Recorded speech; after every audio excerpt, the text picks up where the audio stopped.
Mo, good afternoon, and thank you so much. Thank you so much for taking the time to have a very quick chat with me today, in between some other important things that you're doing. Well, thank you, Gira. It's my pleasure. I would love to chat with you and your viewers. Excellent, very good. I think it will be a very productive conversation. The topic of marketing and brands are things that are very topical all the time, especially for real estate salespeople. And I want to I I want to hope start. so. Oh, definitely, definitely. No, I want to start with this question of understanding what it is that you are doing, because as I have spoken to you and did a little bit of research, it says that you are a marketing and product manager, and also a brand strategist. So what is the difference, and what does it mean to be those things? How much time do you have? As long as you want, and I'll cut you down. No, because if you get me started about my work, I will just carry on. But okay, so you'll have to promise me one thing. I will Sure. make it short. I will Okay. tell you what you do, but then you'll have to tell me if I've got you interested enough to consider taking my profession up. All Is right. that Super. fair? That's fair. Okay, cool. So I work for a mid-sized telecom company based out of Auckland, Compass Communications, with capabilities of servicing nationwide. The various services that we sell are broadband internet with Hmm. landline phones, mobile connections, and also recently electricity. Yeah. In my role, I take care of marketing and product management function. That would mean taking care of all new product development, starting from their feasibility study, packaging, product pricing, and ways to promote it. I drive key projects for Compass, and over the last year, did some very exciting work on launching Compass Mobile and Compass Power. Hmm. I anchored the Ministry of Education-led initiative to provide free broadband to student households, to those homes which do not have broadband Mm. currently from Hmm. Compass. And I was also a part of the project team that managed the acquisition of a small regional internet service provider in the last quarter. Yeah. So that is my product management marketing role. And you also asked me about what I do as a brand strategist. Yeah. Um, Let me explain it to you with an example. Sure. Brilliant.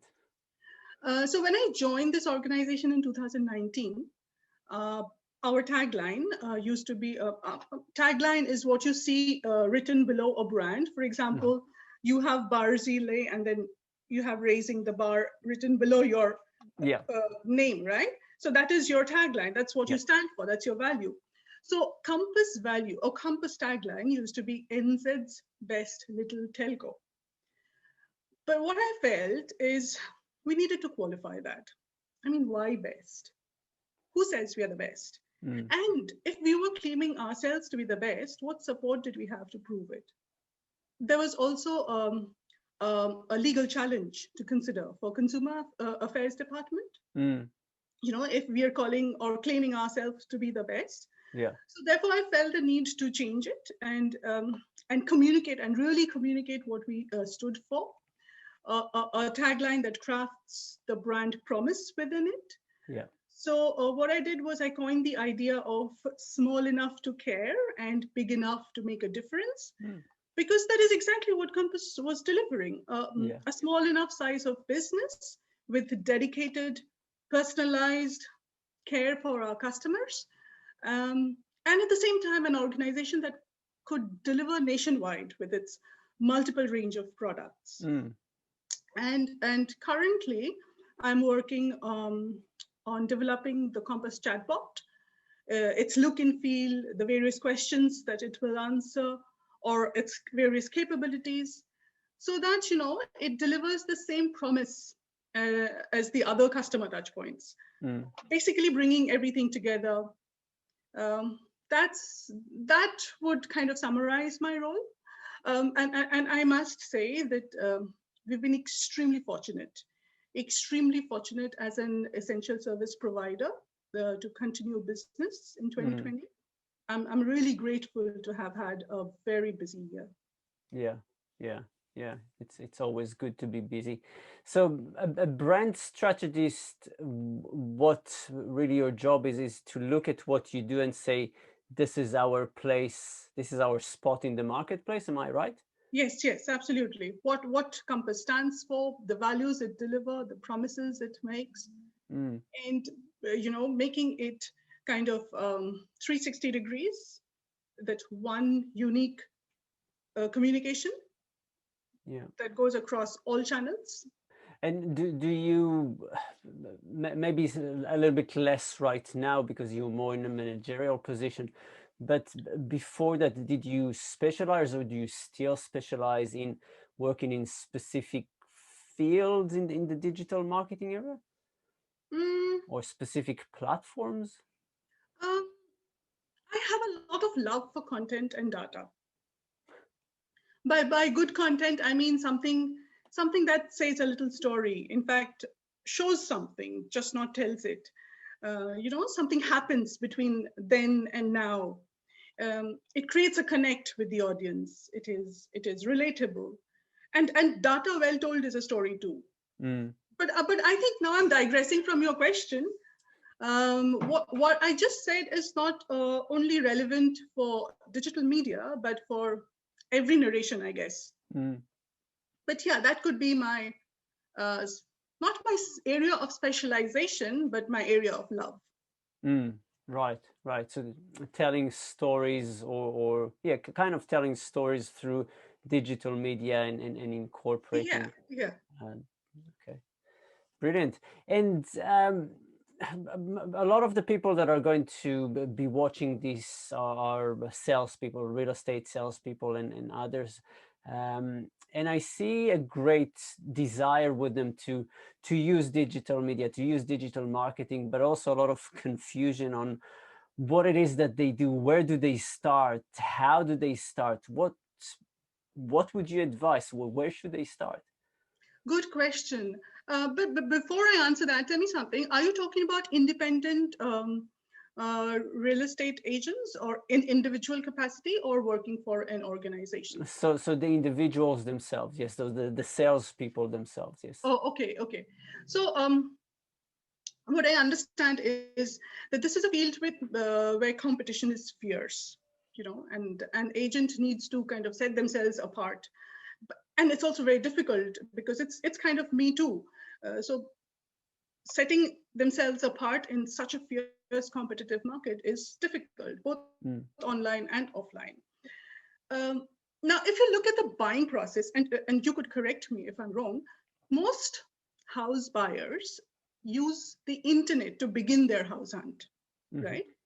I think if I can extrapolate the percentage of web traffic that comes from search engine globally to the process of house search, it would be over 90%. Over mm, 90% begin their search on the net. mhm, So therefore, having an online presence for the agents in individual capacity or for the organization they represent is very critical. yeah. In fact, why just real estate agents? It is true for all professionals. If you're not active, engaging, and networking online, there are chances we're missing out. So, coming back to your question, I think I will talk about two key channels that a real estate salesperson can very easily do, or so to say, just get started with. First and foremost is social. Mhm, For social media, I would say choose your preferred media and kind of stick to it. Everybody has their chosen social channels. Instead of spreading too thin, I would rather suggest that you focus on a few. LinkedIn is perhaps a given. All mhm, professionals should have their profiles in LinkedIn. Uh, that is where your target market is also likely to be, right? Um, in New Zealand, I think in a population of 5 million, more than 1.6 million profiles are there in LinkedIn, or I think nearly 2 billion. I'm not sure mhm, of that number.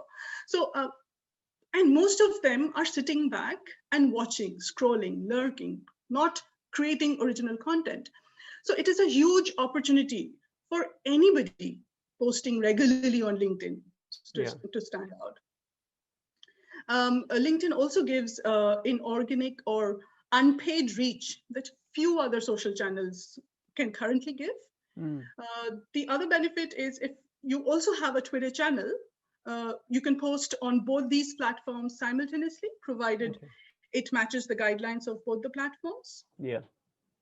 My next bet would be still on Facebook, because that's where you will still find the majority of the Gen Xers and even the millennials.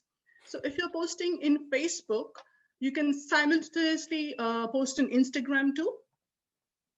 But here in these two platforms, the salesperson must decide if they will create separate identities for personal profile and their professional profiles.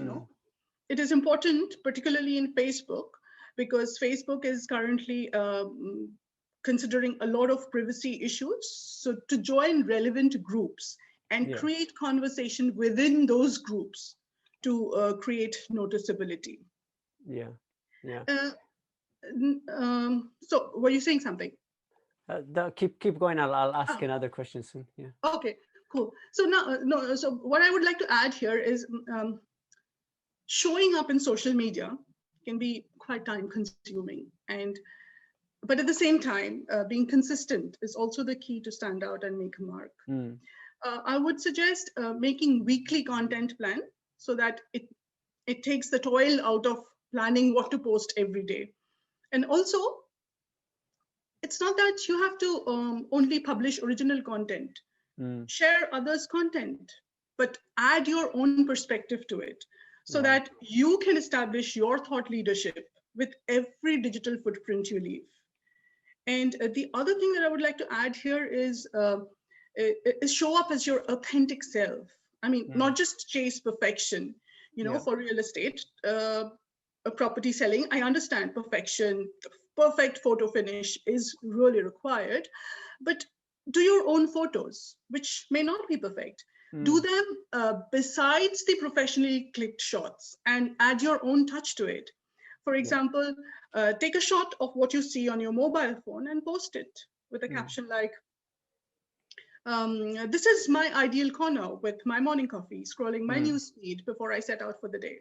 Yeah. So, you know what? Social media is a place to give. First, to give, create a following, provide free content, show compassion, engage, contribute, bring in value. Then from there, take them to your own platform. It could be email subscription, it could be your website, or even offline. So that's my bet on social media. Yeah. Yeah. A couple of questions. One, something that you already touched on, and I'll get back to it in a second. But the other one is this one. There has been, if I go back, say 5-6 years ago, there was a lot of push to go onto social media, Facebook, and have Facebook profiles and business. And there seems to be, over the last maybe 2 years, a swing from Facebook into LinkedIn, with more people putting emphasis on LinkedIn.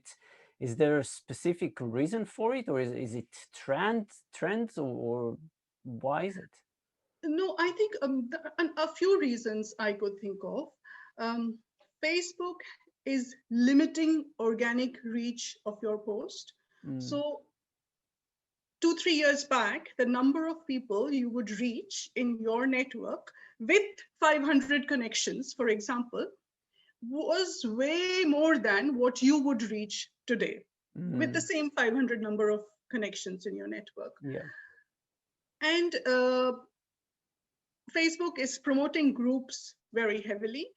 And now LinkedIn is kind of what Facebook used to be a few years back, and LinkedIn, at least over the last 1 year, what I've personally seen as well, that facade of extremely corporate and extremely proper and extremely, official thing is really kind of breaking down, and it's no problem. It's like You show up with your vulnerabilities. You show up with your authentic self. You show up as the person you are, your human Mm, nature, and it's a very welcoming community. It is a lot of less trolling.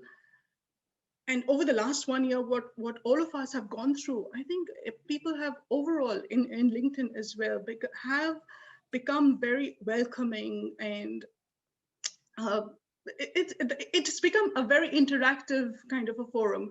So mm, one of my favorite things I would like to talk about LinkedIn is no one is a stranger in LinkedIn. You find an interesting conversation, just jump in and contribute. right. So Yeah. you have to keep engaging, you know. But whereas Facebook, it's usually your friends and family, Mm, you know. So yeah, that is the essential difference I find between these two. And my jam is LinkedIn. I'm quite late in joining it, but yeah. I love LinkedIn. Yeah. Yeah. I've been a member or part of LinkedIn for years, but I think I really started working with it or using it about a year ago. Yeah. Um, my next question from here, and this is something that you touched on a little bit, is there are so many platforms. We spoke about Facebook, Instagram, LinkedIn, Twitter. There's also with the Chinese market, there's WeChat. There's a little bit of WhatsApp, not to mention TikTok, and then a few other things. And you spoke about trying to focus on one or two or three, but how do we decide how which one works the best for us, and how do we know how to focus on it? I think if you've already, all of us currently, we are present in social channels and we already have our chosen media. So just pick that one up and try and focus it and try and consolidate it.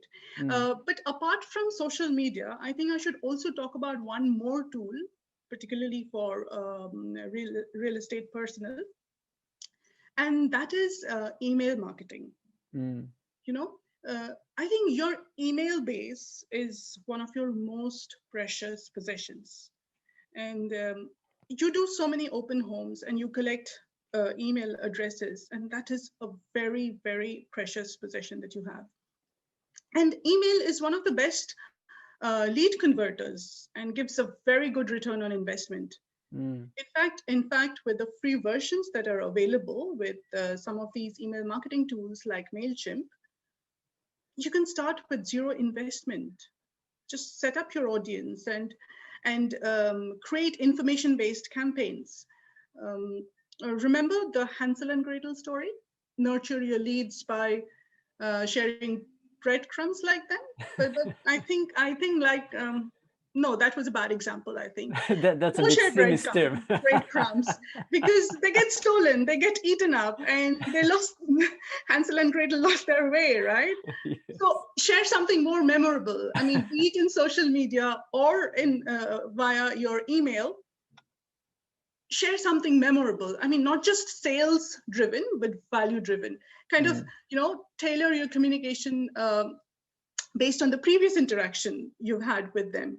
I could think of an example like if they've attended an open home before, send them a mail showcasing other homes you're representing in the mm, neighborhood, or invite them to a free online webinar for first home buyers. Address the customers by their names to add a touch of personalization, and say things like, I know you visited 43 so and so Avenue on November 7. Here is mm, something similar that you may mm. like.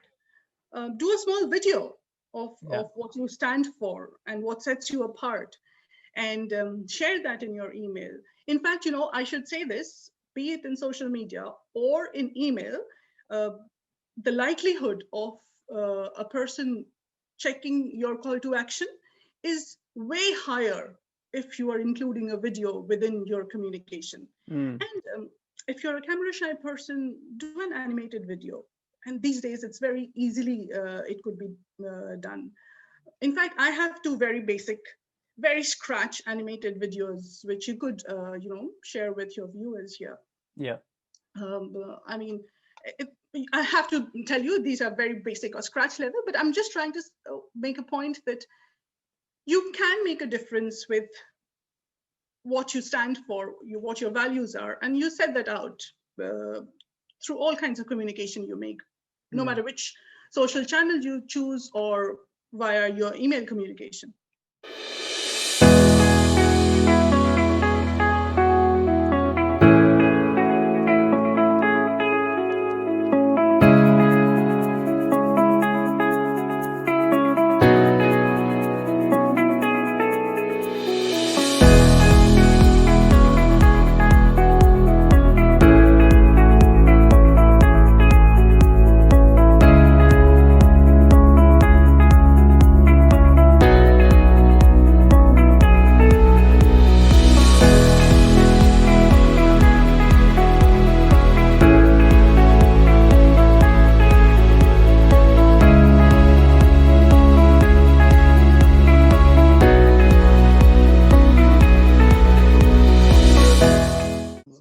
One final question: with so many things that we've discussed, what would you say are the two most important things? Is it consistently putting content? Is it being authentic? Is it choosing the right channel? What are a couple of things that you would say these are key things that you must do if you want to have good presence in digital, in the digital space, whether it's social media or others?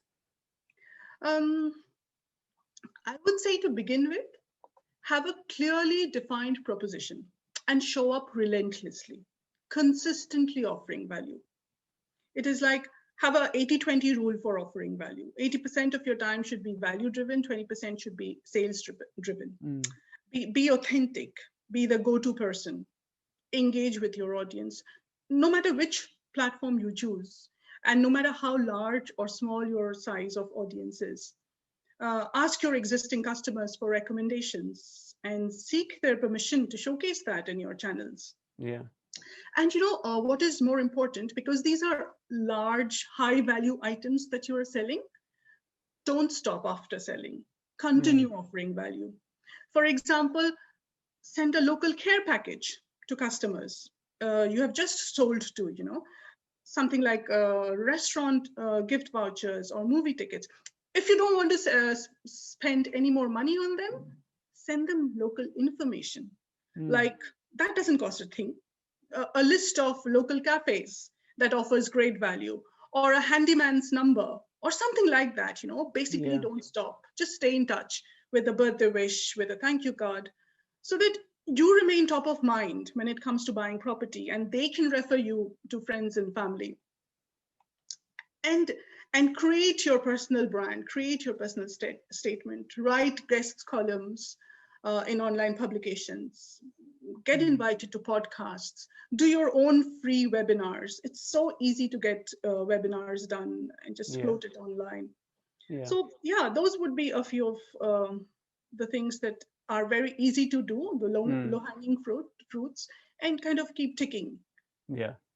So it's about giving and giving and giving and giving and being consistent. So continue to give.